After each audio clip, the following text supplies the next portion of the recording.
Okay, so a little bit more on site survey. We talked about the fact that it's an assessment of the area. Okay, it's going to give us signal strength. We can understand what SSIDs are being broadcast, perhaps what encryption is being used or protocols on these different networks, et cetera, et cetera. It can be good or bad, as we can understand, or as you may have already guessed.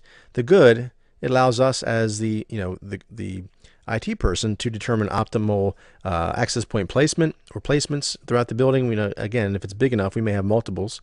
It helps us to minimize interference, and it provides for optimal signal throughout the building. Okay, so that's good.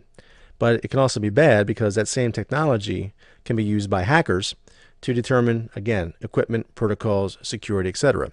And so it's sometimes referred to as war driving or war chalking. All right, so two terms that you should be familiar with.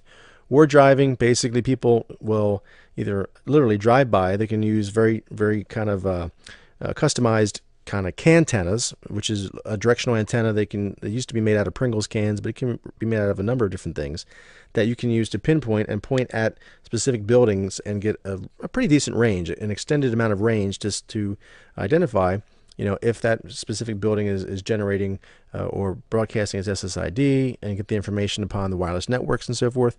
Or it can be as simple as just walking down the street on your laptop or mobile device and understanding what access points are available, and then you'll get a clear indication of what protocols, whether it's open, whether it's secure, etc., etc.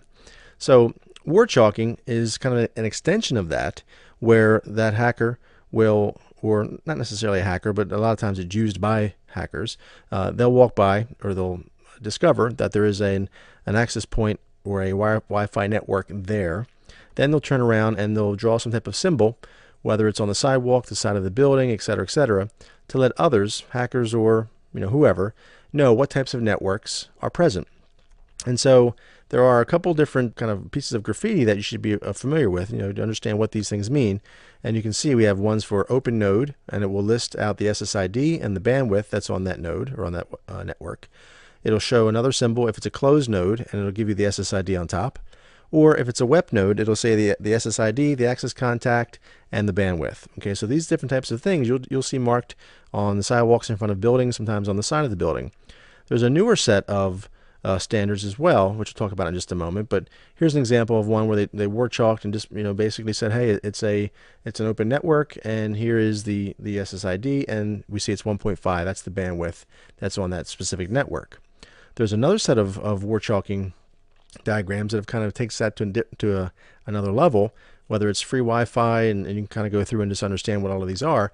So just kind of get a general understanding that there is an entire kind of set of symbols that allow people, again, typically hackers or people that are looking to access other people's Wi-Fi networks, that, hey, there's something here, here's the SSID, and so on and so forth. Come on in. All right, so just be aware of what these things are.